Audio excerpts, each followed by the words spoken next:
Bonjour à toutes et à tous. Aujourd'hui, on va explorer une idée qui est à la fois super simple en apparence, mais vraiment profonde quand on y pense. La géométrie sans origine. C'est vraiment le concept au cœur des espaces affines, la structure un peu formelle qui se cache derrière la géométrie qu'on utilise tous les jours de manière très intuitive. Alors, voilà le programme. On va commencer par une distinction qui est fondamentale. Ensuite, on va construire notre espace affine, brique par brique. Puis on découvrira les deux règles du jeu, les règles d'or. Après ça, on verra ce que cette géométrie nous permet de faire concrètement, et on finira par prendre un peu de hauteur avec une vision d'ensemble. C'est parti, on y va. Ok, première section, point contre vecteur. On commence par les fondations, avec une distinction qui peut paraître évidente, mais croyez-moi, elle est absolument capitale pour comprendre tout le reste. Alors, posons-nous la question. C'est quoi la vraie différence entre un point et un vecteur? On sait bien que les espaces vectoriels, c'est génial pour manipuler des vecteurs, mais ils ne capturent pas vraiment la relation qu'ils ont avec les points, les positions dans le monde réel. Et voilà, la clé, elle est là. Un point, c'est une position, un emplacement absolu. C'est le petit point rouge sur la carte qui dit « vous êtes ici ». C'est un endroit, c'est fixe. Un vecteur, à l'inverse, c'est un déplacement. C'est une instruction du type « fais 5 km vers le nord ». Le vecteur, lui, s'en fiche de savoir d'où l'on part. Il indique juste une direction et une distance. Bon, maintenant que cette différence entre être quelque part et aller quelque part est bien claire, on va voir comment les maths arrivent à relier ces deux mondes. On va construire pas à pas la structure qui les unit, l'espace affine. Pour faire un bon espace affine, il nous faut 3 ingrédients. D'abord, un ensemble de points, non vides bien sûr, qu'on va appeler E. Ensuite, il nous faut un espace vectoriel, V. Ça, c'est notre boîte à outils de déplacement. Et enfin, l'ingrédient secret, le plus important, une fonction pont, qu'on note phi, qui va connecter les deux. Cette fonction phi, c'est vraiment le cœur du réacteur. C'est simple en fait. On lui donne 2 points de notre ensemble, disons m et n, et en retour, elle nous donne le seul et unique vecteur qui permet d'aller de m à n.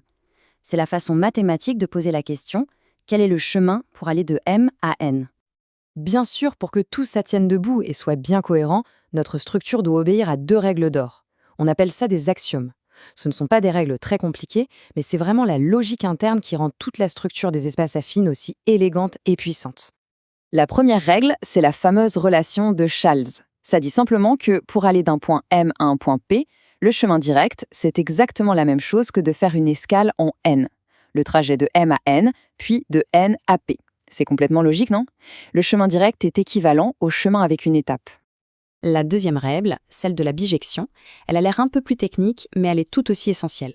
En gros, une bijection, c'est une correspondance parfaite, un 1 pour 1. Ça veut dire que si on choisit n'importe quel point de départ, appelons-le O, alors pour chaque autre point M dans notre espace, il existe un et un seul vecteur qui nous emmène de O à M. Ça nous garantit qu'il n'y a pas de trou dans notre espace et qu'il n'y a pas non plus 2 chemins différents pour aller au même endroit. Et voilà, on arrive à la partie la plus cool. À quoi ça sert tout ça, concrètement? Qu'est-ce que ça nous permet de faire, cette géométrie qui n'a pas de centre, pas d'origine? Premier super pouvoir, les translations. On peut enfin définir de manière rigoureuse ce que ça veut dire de faire glisser tout l'espace d'un coup. Une translation par un vecteur U, c'est tout simplement une opération qui prend chaque point M et le déplace vers un nouveau point M', de telle façon que le trajet de M à M' soit, exactement, notre vecteur U.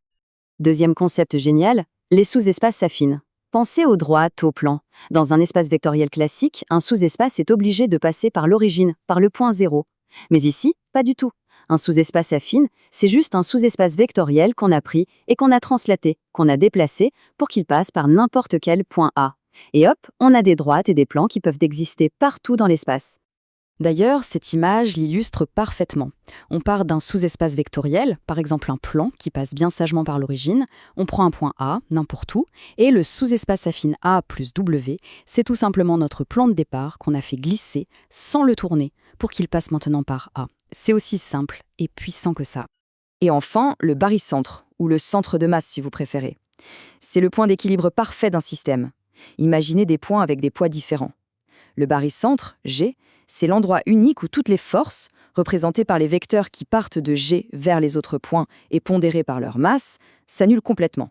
Le système est en équilibre parfait. Et le plus fou, c'est que la définition de ce point ne dépend d'aucune origine. On arrive tout doucement à la fin de notre parcours. C'est le moment de prendre un peu de recul pour admirer le paysage et s'assurer que toutes les pièces du puzzle sont bien en place. S'il y a vraiment une seule phrase à retenir de tout ça, c'est celle-ci, elle est magnifique. Un espace affine, c'est un espace vectoriel qui a oublié son origine. Ça résume absolument tout. On garde toute la puissance des vecteurs, des déplacements, des directions, mais on enlève l'idée qu'un point serait plus important que les autres. Il n'y a plus de centre du monde. Pour résumer, on a vu que les points, c'est des lieux et les vecteurs, des déplacements. L'espace affine, c'est ce qui crée un pont entre les deux, grâce à une fonction et deux règles super intuitives. Et ça donne un cadre géométrique totalement libre, sans origine, où tous les points sont égaux. C'est cette liberté qui nous permet de définir si naturellement des concepts aussi importants que les translations, les droites, les plans et les barycentres absolument n'importe où dans l'espace. Alors voilà, on a cet espace vectoriel qui a oublié son origine. Mais que se passerait-il si on décidait de lui redonner un peu de mémoire, si on ajoutait une règle pour mesurer les distances entre les points? Ah, ça c'est une question qui ouvre la porte sur un tout nouvel univers géométrique. Mais ce sera une histoire pour une prochaine fois. Merci beaucoup de m'avoir suivi dans cette petite exploration.